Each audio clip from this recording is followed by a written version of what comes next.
Buenos días. El día de hoy, con Freddy Altamirano y mi persona, Juan Daniel Benavides, vamos a explicar acerca de qué es el consentimiento informado. Vamos a entrar en temas como lo que es la definición del consentimiento informado, cuáles son las características, qué sucede con unos grupos específicos de edades, cuándo se realiza y cuándo no se realiza. Ok, para empezar, iniciemos dando una pequeña definición de lo que es el consentimiento informado. El consentimiento informado en sí es un proceso de comunicación en el cual al paciente se le va a indicar cuáles son todos los pros, cuáles son todos los contras que puede haber en algún procedimiento médico. Y de esa manera el paciente decidirá si es que desea o no desea hacerse este procedimiento. Ahora, vamos con las características. Hemos podido destacar tres características de lo que es el consentimiento informado. En primer lugar, tenemos lo que es la información completa. Como ya le hemos dicho, el profesional de la salud lo que hace en este documento es explicar de manera muy detallada qué es lo que se va a realizar en este procedimiento, cómo se lo va a realizar y cuáles son los riesgos que pudiera presentarse dentro de este procedimiento. Por otro lado, tenemos lo que es la capacidad de comprensión. Cuando nos referimos a capacidad de comprensión, estamos hablando acerca de que este documento está escrito en un nivel en el cual el paciente pueda entenderlo sin ningún problema. Es decir, no se va a utilizar ni palabras complicadas ni frases muy difíciles de entender para que el paciente esté completamente informado, de esa manera pueda tomar una buena decisión. Por otro lado, tenemos lo que es la voluntariedad. ¿Esto qué significa? Esto significa que el paciente va a poder decidir libre y voluntariamente si es que se desea o no realizar el procedimiento médico una vez leído y entendido todo lo que es lo que conlleva el consentimiento informado de ese procedimiento. Ahora, ¿qué sucede en unos ciertos grupos de edades? En primer lugar, hablemos de los niños. Los niños en sí requieren obligatoriamente el consentimiento de sus padres o en sí lo que son los tutores legales. Esto va a depender del nivel de madurez del niño.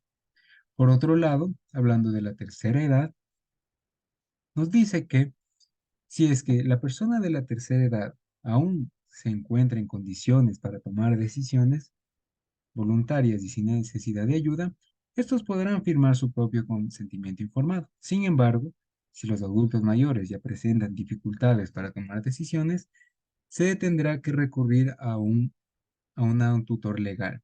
Esto con respecto a lo que es el Acuerdo Ministerial 5316. ¿Ok?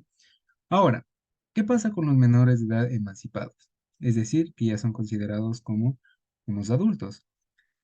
Estos menores de edad emancipados, como ya son vistos como adultos en los ojos del gobierno, ya pueden firmar libremente lo que es su consentimiento informado, sin necesidad de algún adulto o algún representante legal.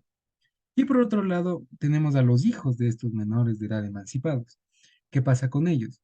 Como sus padres, los menores de edad emancipados, ya son vistos por el gobierno como adultos o como personas responsables, se requiere la firma de estos menores de edad emancipados para que se pueda llevar a cabo algún procedimiento médico. Una vez tengamos entendido todas estas características y definiciones, podemos adentrarnos en cuándo se realiza. Se realiza en cualquier tipo de cirugía o intervención terapéutica invasiva que podría suponer algún riesgo al paciente en el que se va a estudiar. Ahora, dependiendo de este procedimiento, este consentimiento informado se lleva a cabo en dos situaciones.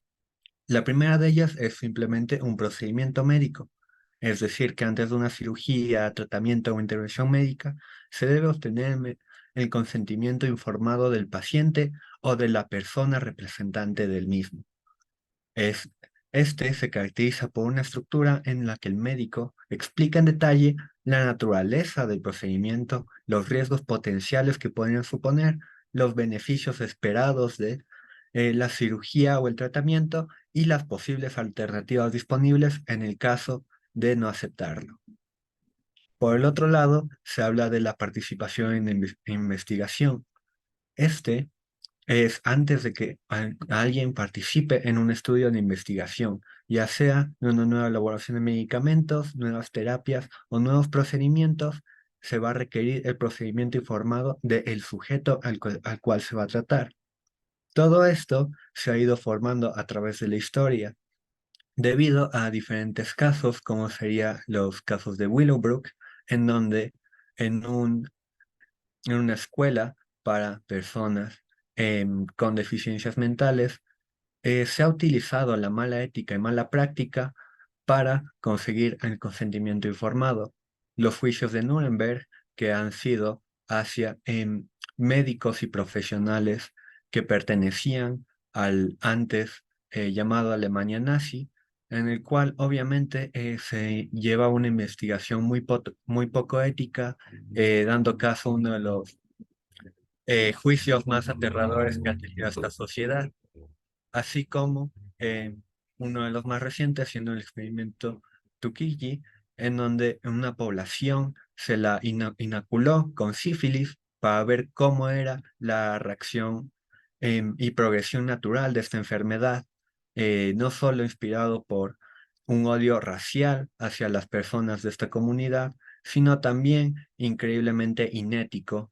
Y todo esto ha dado caso a diferentes leyes y consensos que finalmente se han llegado al Consenso de Organizaciones Internacionales de Ciencias Médicas, el CIOMS, en el año 2016. Finalmente, la participación en investigación nos declara que proporciona información sobre el propósito del estudio, los posibles riesgos y beneficios, así como los derechos que tiene cada participante, que uno de esos y el más esencial es el derecho de renunciar a esta investigación en cualquier momento del proceso. En el Ecuador se tiene que cumplir según el anexo 4 del Acuerdo Ministerial 075 de 2017 y varios elementos del Acuerdo Ministerial 075. Ahora, ya que sabemos cuándo se debe realizar, va a haber algún tipo de exclusiones o lugares en donde no se los tiene que realizar.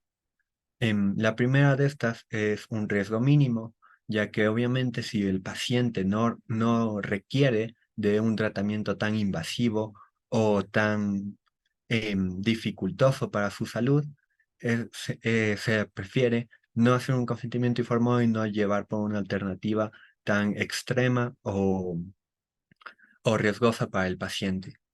Existe por tratamientos por ley, es decir, cuando alguna ley nueva, generalmente en tiempos de pandemia, requiere la inoculación o vacunación de alguna población, no se suele pedir un consentimiento informado para tratar al mayor número de personas posibles y así que no es un riesgo para la salud pública.